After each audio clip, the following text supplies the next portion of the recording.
Okay, starting to work to get the back in shape again. Wasn't going to film this, but I'll just show you quickly.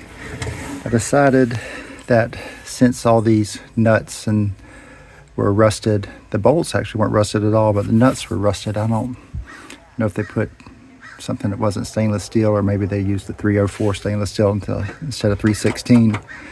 And then this is the what do you call that? I don't know what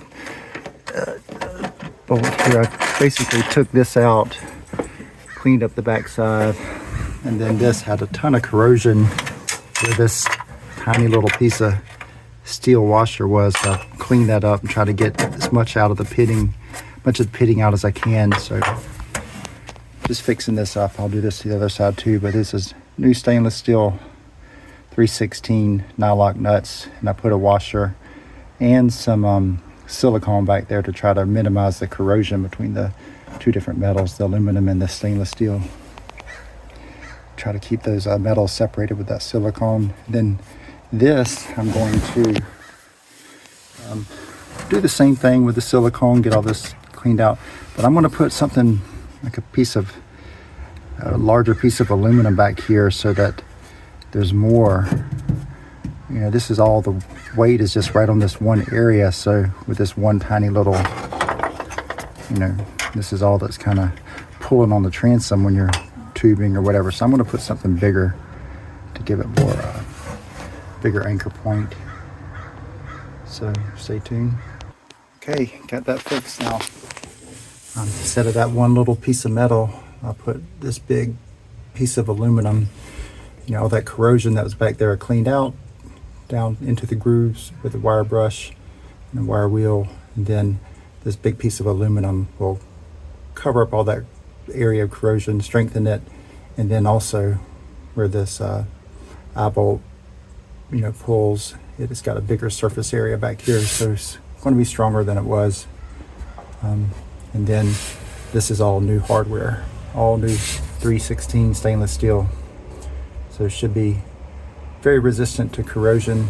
And then also just went ahead with the extra silicone, covered all of it just to keep it, make it a little more corrosion resistant that way too. Time to do the other side.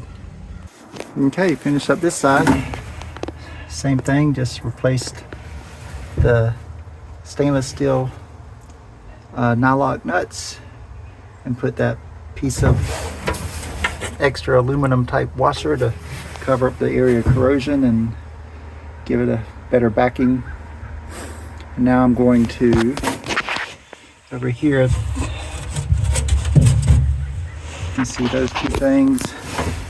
Here they are on this side. It's just these two kind of hold it to this side, which is more than enough, but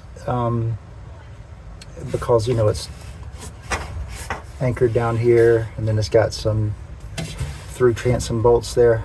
But I'm going to put one here and one here just to go ahead and secure it a little bit better in case these eventually rust out.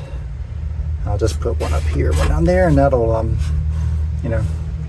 maybe it may not be necessary, but while I got it open, I'm going to do it. Back with the tracker again. Now that I've got those hardware replaced there, then I put in a couple extra bolts in this transom support here, transom bracket. I'm going to try to further reinforce the transom. When we were tubing last time, these corner pieces, they kind of crack right there. You can see the transom flexing just a little. It's a really heavy tube, got 3 or 4 kids on it. It's a lot of weight behind there. So I noticed that this main center transom support, this weld right here is cracked. Now it's not that big of a deal because it's just welded to this rib. It's not actually welded to the main rib that runs along the hull of the boat, or the keel or whatever. These welds haven't cracked in here, so that's all good. But what I've decided to do is I'm going to take out this next little bit of floor here where I've got it marked with the Sharpie, basically up to the center of this next rib. I'm going to pull this cutout out. And then I'm thinking I'm going to take a couple pieces of angle and just make this triangle a little more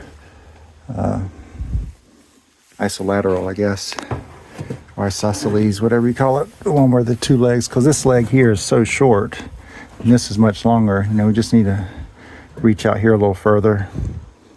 A little isosceles triangle there, and that'll give it a lot more support. And of course, this main keel in here is a really thick piece of aluminum in the middle, so I'll weld an anchor point there, and then probably both weld it and bolt it to that. And then thinking most likely I'll just leave this cut out. You know, I'm not going to doubt I'll try to put it back in any way.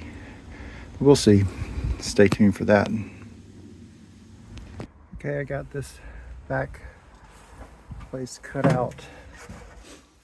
You can see this. I cut out this piece here and went ahead and started cleaning all this up. This is where I'll probably just angle a T-piece down here.